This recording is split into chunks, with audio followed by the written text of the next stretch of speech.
কলকাতা বিমানবন্দর থেকে মসজিদ সরানোর তোড়জোড়। বিমানবন্দরের দ্বিতীয় রানওয়ে থেকে সরছে এই মসজিদ। রানওয়ের 165 মিটার দূরেই ছিল এই মসজিদ। বিমান ওঠানামার সমস্যার কারণেই কার্যত এই সিদ্ধান্ত। নিরাপত্তার কারণে রানওয়ের কাছে বন্ধ নামাজ পাঠ। গতকাল থেকেই বন্ধ রয়েছে এন্ট্রি পাস দেওয়াও, অর্থাৎ যেই জায়গায় এই মুহূর্তে এই মসজিদটি রয়েছে বাঁকড়া মসজিদ, সেই মসজিদে সেখানে থাকার কারণে বিভিন্ন সময় হয়তো বিপদও হতে পারত। এই আশঙ্কা থেকেই কিন্তু ইতিমধ্যে এই সিদ্ধান্ত নেওয়া হয়েছে। কারণ যে 2 নম্বর রানওয়ে রয়েছে সেই 2 নম্বর রানওয়ে ঠিক 165 মিটার দূরেই রয়েছে এই মসজিদ। আর এই নিয়ে বিজেপি বিধায়করা তারা কি বলছেন শোনাবো। উত্তরপ্রদেশের কথা আমি আগে বলি। উত্তরপ্রদেশের রাস্তা ঠিক করার জন্য, বিভিন্ন জায়গা ঠিক করার জন্য মন্দিরও ভাঙা হয়েছে, মসজিদও ভাঙা হয়েছে। তো সেমভাবে কোনো ডেভেলপমেন্ট যদি দরকার হয়, ডেভেলপমেন্ট দরকার হলে সেই জায়গায় চেঞ্জ করা উচিত। এয়ারপোর্টের ভিতরে একটা মসজিদ ছিল এবং সেখানে সবাই ঢুকে অদ্ভুতভাবে একটা আধার কার্ড দেখেই ঢুকে পড়তো। সিকিউরিটি কত বড় ল্যাব ছিল আপনারা ভাবুন। তো ওইখানে এয়ারপোর্টে সম্প্রসারণ দরকার। ক্যালকাটা এয়ারপোর্ট অনেক পুরনো এয়ারপোর্ট, সেই এয়ারপোর্ট সম্প্রসারণ দরকার। একই সাথে আমি তো এক্সপেক্ট করবো এবার টাইম এসছে এটাকে আরও বাড়ানো, যেটা যে ভাঙড় পর্যন্ত করার প্ল্যান ছিল। কারণ অন্যান্য জায়গায় এয়ারপোর্টে গেলে একরকম লাগে, আর কলকাতা এয়ারপোর্টে আসলে মানে একটা মধ্যযুগীয় এয়ারপোর্টে আছি। তো চেঞ্জ হওয়া দরকার। মানে Bengal is looking for business now, Bengal is looking for investment. আমার যে ফরেন ডেলিগেটস যদি আসে তারা সেভাবে আসবে। তিনটে বিষয়। এক, দীর্ঘদিন ধরে একটা মসজিদ রয়েছে বেআইনিভাবে, তার মানে সেটা আইনি স্বীকৃতি পেয়ে যাচ্ছে, এটা আমি বিশ্বাস করি না। এবং সেটা সুপ্রিম কোর্টও বলেছে, যার জন্য বাবরি মসজিদ ইতিহাস হয়ে গেছে, রাম মন্দির ফিরে এসেছে। এক, দ্বিতীয়ত দুটো বিষয় রানওয়ের ওপর মসজিদ। একটা হচ্ছে যে রানওয়ের এক্সপ্যানশন সম্ভব হচ্ছিল না, সেটার জন্য বড় বড় ইন্টারন্যাশনাল এয়ারলাইন্সগুলো বা বড় এয়ারক্রাফট ঢুকতে পারছিল না, সেটা করেছে। এবং দ্বিতীয়, যেটা আমরা সবসময় বলে এসেছি, আমাদের ঘোষিত নীতি নেশন ফার্স্ট, রাষ্ট্র সর্বোপরি।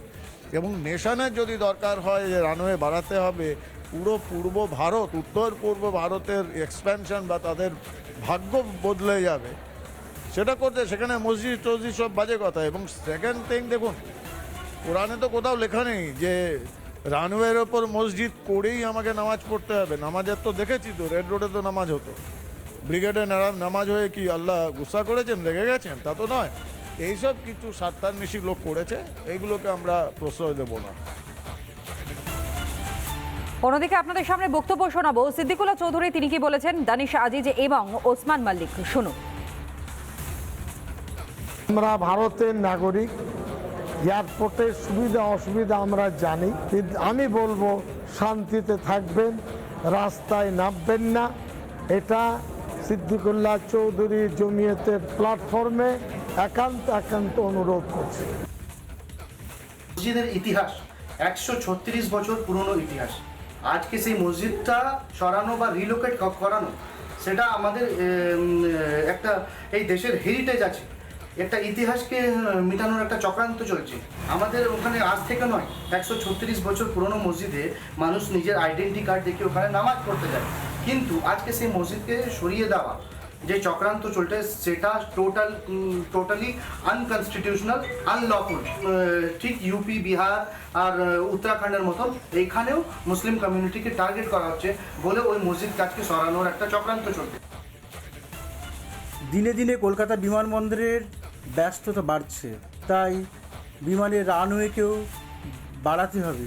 এবং সেটাকে মাথায় রেখে বিমানবন্দরের মধ্যে যে মসজিদটি চালু আছে, যেখানে লোকেরা নামাজ পড়তে আসে, সেটিকে সরিয়ে নেওয়ার দরকার আছে।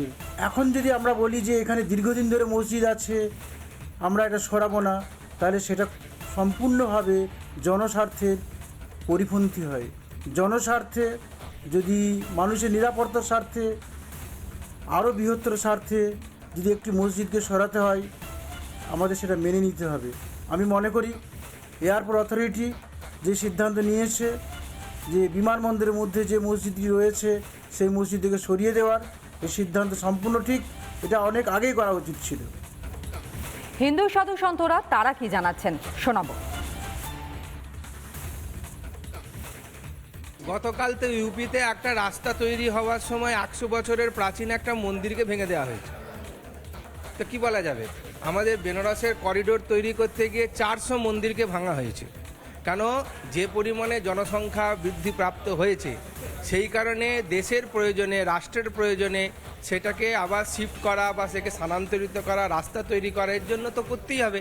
এটার জন্য আকারে বসে থেকে একটা কমিউনাল একটা মানে যাকে বলে ঝামেলা তৈরি করব, সেইটা যাতে না হয় এটা আমাদের দেখতে হবে।